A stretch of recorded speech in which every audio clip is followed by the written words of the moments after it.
Hello everyone, welcome to the Tim Booker channel. By listening to books, we open the door to wealth. Wishing you all a pleasant listening experience. The book I'm going to interpret for you today is The 7 Principles of Understanding the Future. Its subtitle is See the Invisible to Do the Impossible. This book primarily teaches us how to foresee the future, seize the future, and gain an advantage in future competition. A few years ago, there was a popular saying that even a pig can fly on the wind. But in reality, very few people truly take flight. If I told you that someone has successfully predicted the future hundreds of times without fail, wouldn't you want to know their exclusive recipe? This person is the main author of this book, Daniel Burrus. In 1983, when most people didn't know what a computer was, he predicted that every classroom would be equipped with a computer in the future. In 1993, he gave a speech to 10,000 bookstore owners, stating that there would undoubtedly be a successful online bookstore in the future. A year later, Amazon was born.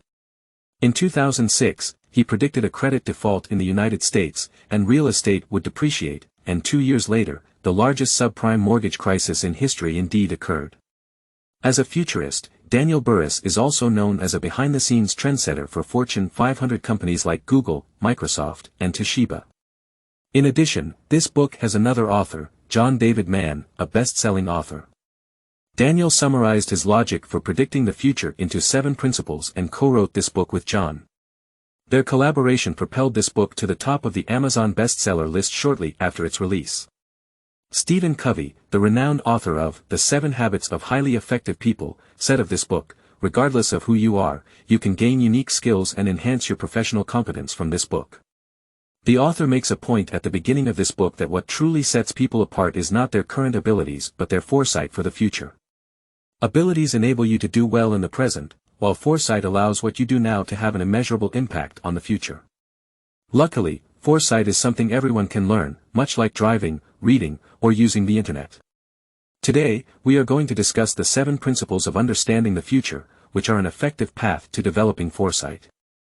They are: starting with certainty, insight into opportunity, transformation, thinking differently, reversal, redefining, and reinventing, as well as leading the future. To make it easier to understand, I'll divide these 7 principles into 3 parts to explain to you. The first part, including the first 3 principles, primarily helps you shift your perspective, elevate your understanding, and see future trends that others may not. The second part, including principles 4, 5, and 6, teaches you how to grasp future trends and provide effective action strategies. The third part focuses on the final principle, leading the future, and mainly discusses how to approach the future with a consistent and positive mindset. Let's start by looking at the content of the first part, how to see future trends that others can't see. This part includes the first 3 principles, starting with certainty, insight into opportunity, and transformation. Let's begin with the first principle, starting with certainty. Many people believe that the future is highly unpredictable, and no one knows if housing prices will rise or the stock market will fall. Even the chairman of General Motors, Wagner, once said that no matter how much data you collect, the future cannot be predicted. But is this really the case? The answer is no. Although the future may seem uncertain, there are patterns in change that can be followed. The starting point for understanding the future is precisely these predictable patterns of change. Typically, there are 2 types of change patterns: cyclic change, which repeats in a recurring cycle. For example, we can confidently predict that summer will follow spring, and linear change, which progresses in a single direction, such as a person's age increasing by 1 year every year or continuous technological advancement. However, merely understanding the patterns of change is not enough to accurately grasp the future. So, the author introduces 2 core concepts in the book: hard trends and soft trends. Hard trends are things that are absolutely certain to happen, they are constants. Soft trends are speculative and subject to change. Both linear and cyclic changes can give rise to hard trends. For example, if you age by 10 years in 10 years, it's a linear change and a hard trend. But being richer in the next 10 years is not certain, yet you can increase your chances of becoming wealthy through effort, which is a soft trend. For instance, the ups and downs of the stock market fall under cyclic change, a hard trend. However, where the market will hit its peak or rebound is uncertain, and the timing and magnitude of market fluctuations are soft trends. The author asserts in the book that finding hard trends can predict the future, while finding soft trends can change the future. To put it simply, even if you haven't understood completely yet, let's take a historical perspective and look back from today. After World War II, a large number of American soldiers returned home, leading to the famous baby boom. Between 1946 and 1964, a total of 78 million babies were born in the United States. After a significant influx of babies, it became evident that there weren't enough hospitals, and, worse, there wouldn't be enough kindergartens and schools in a few years. Furthermore, it was discovered that universities wouldn't have enough capacity either. In this case, we can easily see that people could have anticipated the arrival of the baby boom, including the shortage of hospitals and schools. This was a chain reaction caused by the reunion of millions of American military families, and it's a hard trend. Unfortunately, no one foresaw it. Now, let's assume that someone had correctly identified this hard trend at the time and opened a school or a hospital. Could they have made a substantial profit? Generally speaking, they would likely have done better than other industries, but actual profitability depends on the management skills of the operators, which is a soft trend. So when we predict the future, we also need to carefully distinguish between these two types of trends and prioritize hard trends like the baby boom because they are 100% certain. We should start with certainty and then consider soft trends. Now, where do we look for hard trends in the real world? According to the author, there are two major sources that have the most significant impact on the future. One is the change in population data, such as the increasingly obvious trend of an aging population leading to increased demand for products related to the health, travel, and financial needs of the elderly. The other is technological advancement. This also relates to the second principle of understanding the future, insight into opportunity. In essence, insight into opportunity means recognizing the early signs of future technological changes. The author foresaw the most crucial hard trends in technological development in 1980, which included dematerialization, virtualization, mobility, product intelligence, networking, interactivity, globalization, and convergence. For example, the shift from purchasing physical books to downloading ebooks is an example of dematerialization. Moreover, today, using big data and artificial intelligence, it's possible to virtually create an ideal partner for everyone, representing virtualization and interactivity. In the 80s, gas stations and convenience stores merged into one, and in the 90s, coffee shops and bookstores gradually combined. People would never have imagined that a small smartphone could perform hundreds of functions, demonstrating convergence. With these predictions, the author established 5 profitable companies in the first year of each, and his predictions were consistently accurate. You might wonder if these hard trends are still relevant today. Don't worry, in the era of artificial intelligence, nanotechnology, and quantum computing, technological development will continue to progress in line with these trends. The author explains that 3 powerful forces are continuously driving technology along these hard trends, which are computing power, bandwidth, and storage capacity. Computing power doubles every 18 months, bandwidth grows nearly exponentially, and storage capacity doubles every 12 months. What does this mean? If we were to compare technological progress to driving a car, these 3 forces mentioned are the 3 major accelerators of digitalization, making the pace of technological advancements faster and leading to the disruption of many industries in the future. This is also the third principle for understanding the future, transformation. Transformation is different from mere change. Change involves doing the same thing with some differences in degree, while transformation means doing something fundamentally different, not just making minor adjustments, but being disruptive. For example, the traditional healthcare model involved seeking treatment when you were sick. Many people would only realize they were seriously ill when they fell ill, leading to high medical costs.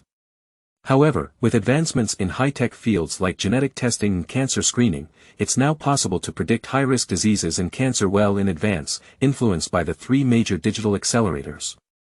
In the future, people will be able to store more efficient patient samples, compare cases globally, and process this information more rapidly. This will lead to a gradual reduction in the cost of diagnostic technology, and medical care will evolve from a luxury service to a model where prevention comes before treatment.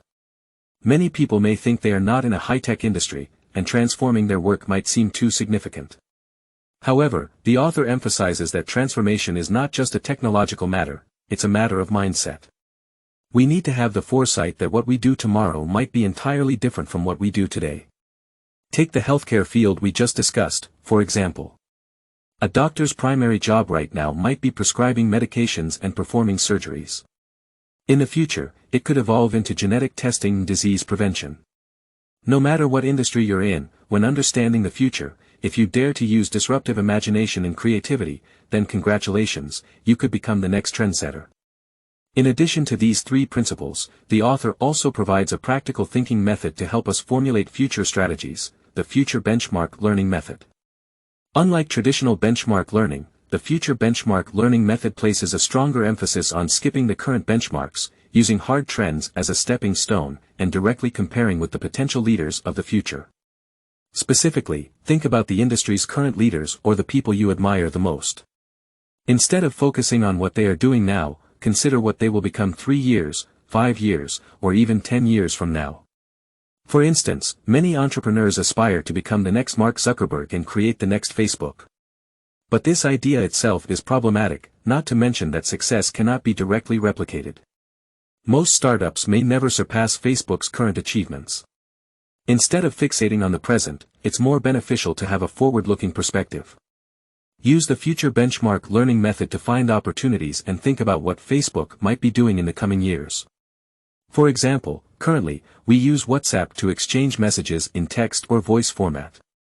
Following the development of the 8 hard trends in technology, is there a possibility that this could evolve into virtual reality social interaction? Starting a new business based on the next big trend is more likely to lead to overtaking competitors on the bend in the road and securing a leading position in future competition, rather than constantly playing catch-up with the industry leaders. So, that concludes the first part.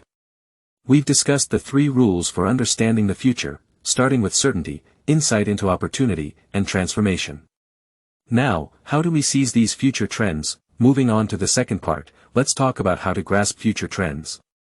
This involves 3 principles: breaking free from current problems, going against the flow, and redefining and recreating. Unlike the first part, which focused on upgrading our cognition, these 3 principles offer actionable advice. The first principle for grasping the future is to break free from the problems you are currently facing. The author often challenges his clients to do an exercise: close your eyes and ask yourself, what is the biggest problem I'm facing in my work right now? Remember this problem, and then simply skip it. Why does the author recommend this approach? When faced with a problem, most people tend to spend a significant amount of time and energy trying to solve it. However, visionary individuals choose to skip it because the problem you initially think of is very likely not the core issue. Looking back at the 19th century, people were similarly worried about the future. By 1865, Britain had been in the midst of the Industrial Revolution for several decades. Their greatest concern was that the productive capacity for each round of production was reaching its peak, and an inevitable decline was on the horizon. It seemed like industrial development might come to a halt. Today, we know that these concerns were unnecessary because people later developed new sources of energy like oil and natural gas, making steam cars or steam planes unnecessary. This is why the author states in the book that the progress brought by breakthrough ideas, rather than solving existing problems, will far exceed your imagination.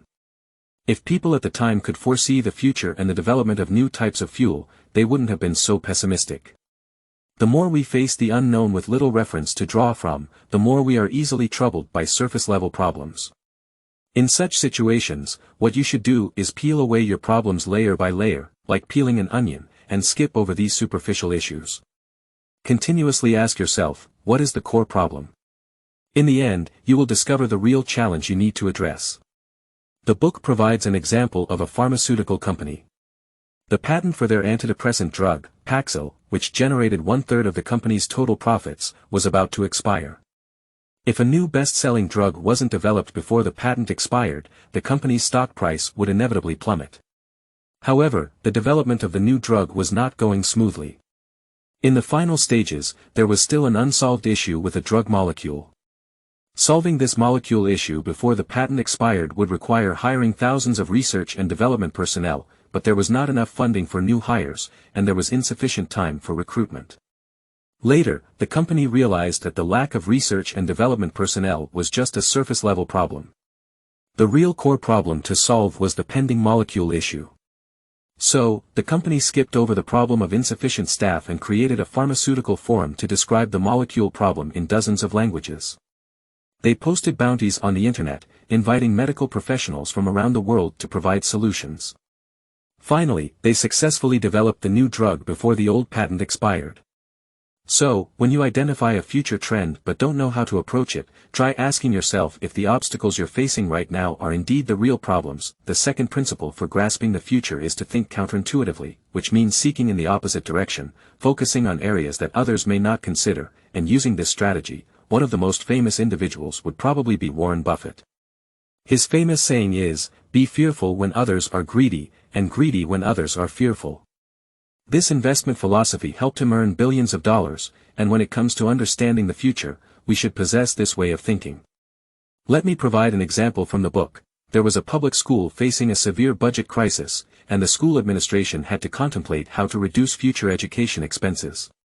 As everyone was brainstorming this issue, the author proposed a different perspective. What if the future plan isn't about cutting costs but about increasing revenue? Following this line of thought, they considered using shared processing technology, which meant converting some of the school's idle computers into a large processor and renting it out to a pharmaceutical company for computations. As a result, the school generated hundreds of thousands in revenue. In general, public schools only rely on education funding for income, but this particular school, through its forward thinking, easily created additional educational funds. Many major companies have also formulated future strategies through reverse thinking, ultimately achieving remarkable victories. For instance, around 1997, almost everyone was renting movies from video stores. Netflix, however, didn't follow the conventional path of offering rentals. They abandoned the rental model.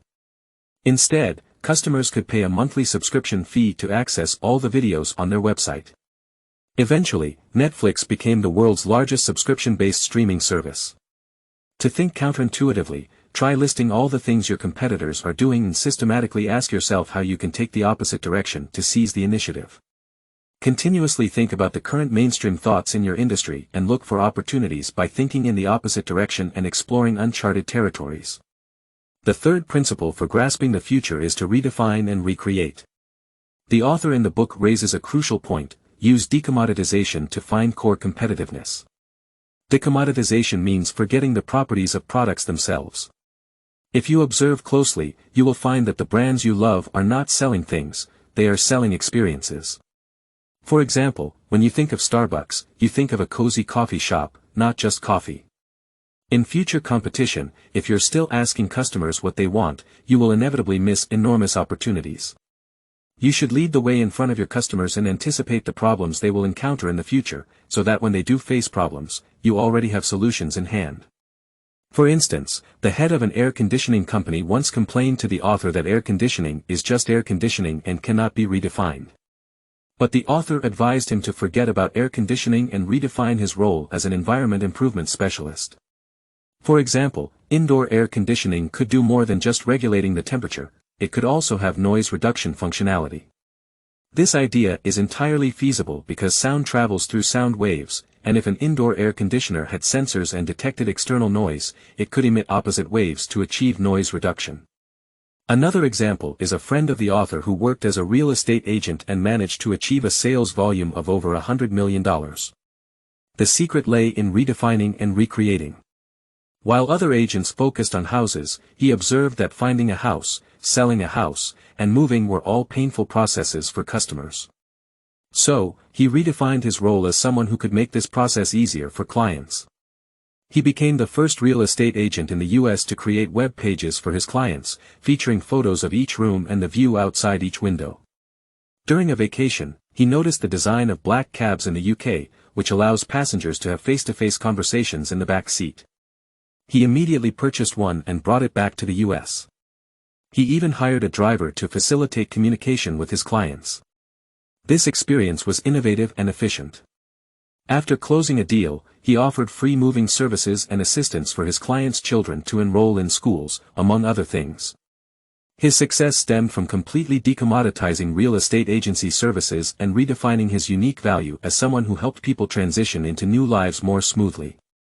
In the future, technology and various industries will continue to undergo transformation. To maintain a leading position, you must have a strong awareness of redefining and recreating yourself and your work. Everything can be commoditized, and any product or service can be decommoditized. This concludes the entire content of the second part.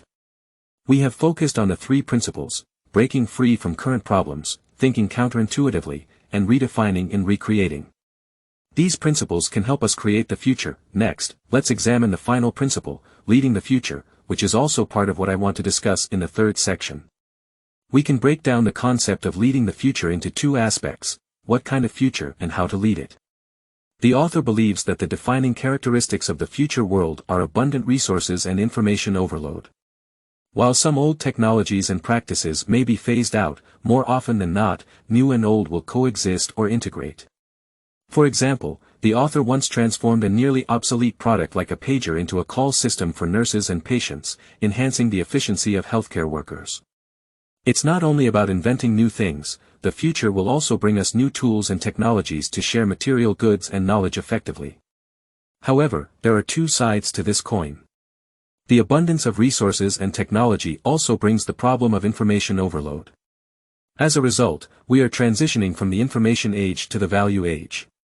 For instance, there are thousands of flight options from New York to Los Angeles available online. Some travel agencies are capable of sifting through and consolidating this information to find the flights that fit your daily schedule and budget. But with so many travel agencies, it's still easy to get overwhelmed. This is where we need a travel expert to help us with filtering, planning, and managing complex travel itineraries. What they provide is no longer just simple information, it's a form of intelligent consulting service. In the future, time will become increasingly valuable, and sharing knowledge and wisdom to help others save time will create more value. After understanding the characteristics of the new future, how can we lead it? One critical point is having a clear vision for your future. A vision differs from goals, ambitions, plans, or wishes. It's a form of certainty about the future, a continuous mindset and belief that guides your actions throughout. The author considers individuals with a future vision to be equipped with a powerful strategic tool. The author recommends setting aside time to focus solely on foresight, a method he calls the Tomorrow's Lab. The practice is straightforward: dedicate an hour each week, disconnect from all communication devices, and think about what problems you might encounter tomorrow, next week, next month, or even years from now. This 1 hour of reflection is your way of building tomorrow's lab. Once your future vision is clear, the next step is to use the principles discussed earlier to strengthen your foresight continually. Actively make changes in your life, which will enable you to lead the future. With that, the book, Understanding the Future, concludes.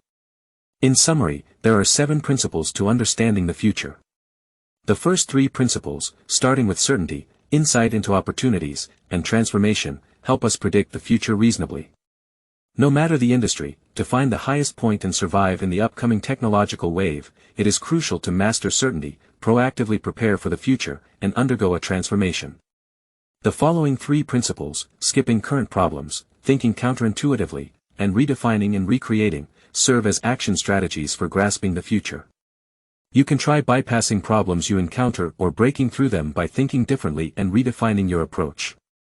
The 7th principle, leading the future, mainly revolves around creating your future vision and, in a true sense, winning the future. Understanding the 7 principles of the future is covered up to this point. Thank you for your support and attention. Please subscribe to the Tim Booker channel, like, and share this valuable knowledge with your friends. Let's combine wisdom with practice to achieve our financial goals and create a better future. Thank you, and goodbye.